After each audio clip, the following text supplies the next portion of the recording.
Welcome to the Hand-Drawn Realm. I am Rayjon, Lord Protector of all dragons and Sir Persevere's battlefield companion. Today it is I who shall cover the animation report. As Sir Persevere was browsing the animation news, he discovered an article which I found personally demeaning to dragons. So I shall give my thoughts on this misrepresentation of dragon pride and dignity. And now, without further ado, let us cover the article in question. On the Animation Magazine website, there is an article titled, Mercury Filmworks tries on Underwear Dragon for Animated Series. This article was written by Mercedes Milligan on March 28th in the year of our Lord 2022. Canada's Mercury Filmworks has acquired the rights to develop and produce a new animated children's series based on Scott Rothman's popular children's book, Attack of the Underwear Dragon, published on October 2020 by Random House. An Amazon editor's pick and national indie bestseller illustrated by New York Times bestselling illustrator and Annie Awards-nominated animator Pete Oswald. Medieval stories about valiant knights and dastardly dragons. Dastardly dragons? Seriously, we're gonna go with that stereotype? Where I come from, most dragons are good, and I, the Lord Protector of Dragons, am around to make sure things stay that way. Anyway, back to the article. Medieval stories about knights and dastardly dragons infused with a fresh spin will be delivered in Tales of the Underwear Dragon, a 2D animated series for kids ages 6 to 11. Underwear Dragon? Seriously? Are humans so small-minded as to think that a dragon would debase himself to wear clothes, period? I mean, look at me. I am mighty and magnificent. You wouldn't want to clothe this, would you? But, on the other hand, we do have this dragon wearing underwear. This is just going to be as lovely as Captain Underpants, I am sure. Yeah, there you go, Dragon Captain Underpants. Bravo at representing dragon dignity. Featuring every kid's favorite things, brave knights, fire-breathing dragons, and underwear, this irreverent comedy will feature the adventures and misadventures of 10-year-old Cole as he learns how to be an assistant knight. I don't think assistant knight is a thing. Squires are the people who assist knights. And I will say, back in the day, back when Sir Persevere was 10 years old himself, I remember seeing him running around the grounds as a squire. He was a squire of Sir Antoine. Yeah, I think that was the name of the knight at the time. Yeah, Sir Persevere was the squire to Sir Antoine at the time, of 10 years old. But not a whole lot of people just take that into memory these days. So I thought I would tell you people. Cole quickly discovers that knights may look tough and brave on the outside, but inside they have fears and anxieties just like him, and everyone else. Well, I will say that Sir Persevere is deathly afraid of wasps, but don't tell him I told you that. And over the course of the show, and through his constant battles with the Underwear Dragon, Cole learns how to dream bigger and realize he's capable of amazing things. Really, Underwear Dragon, you couldn't finish off a 10-year-old boy? Pathetic.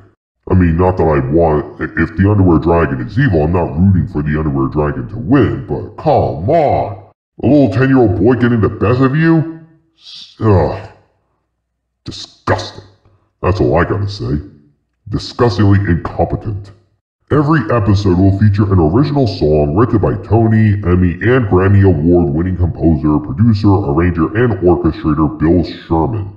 So, I don't understand human traditions. What is the deal with this whole Tony, Emmy, and Grammy thing? I guess there's some Grandma Emmys and some Grandpa Tonys, and everyone wants to appreciate Grandma Emmy and Grandpa Tony or something? I don't understand that. Someone's going to have to tell me in the comments what on earth is going on. I mean, I appreciate grandparents just as much as the next dragon, though I never had grandparents. I mean, literally, in my lineage, I am the son of the very first two dragons, so I have no grandparents. But I can understand why people would want to appreciate grandmas and grandpas, but I just don't get this whole handing out trophies and such. Ridiculous. Anyway, Bill Sherman was also featured in Sesame Street, In the Heights, and Hamilton. Ugh, I could burn the Hamilton show in my burn zone. Behind every hit show is an amazing team, and we are lucky enough to have a truly fantastic trio, thanks to a hilarious and heartfelt tale by Scott, the magical illustration style of Pete Oswald, and original songs from Bill. Our show won't look or sound anything like kids have seen before, said Heath Kenny, Chief Content Officer, Mercury Filmworks. And while Tales of the Underwear Dragon will be a fun and adventurous comedy, it will also stand out because the series will wear its heart on its sleeve and kids will recognize themselves as our pint-sized hero overcomes all kinds of obstacles to become a true hero. Or should I say assistant hero. Comedy will be the main goal of this series, but there will also be plenty of heart, added author Rothman. As fathers, we all wanted to create a show that we'd feel good about having our own kids watch. Tales of the Underwear Dragon will teach children to never underestimate themselves and realize they are capable of great things. It doesn't matter that Cole was an orphan who came from nothing. What matters is that he never gives up and always finds a way to solve his problems. At the same time, kids will learn that while people might be scared of things, they will always be able to overcome their fears and win the day. Well, alright. I do say that I approve of the message that they are trying to put out in this show.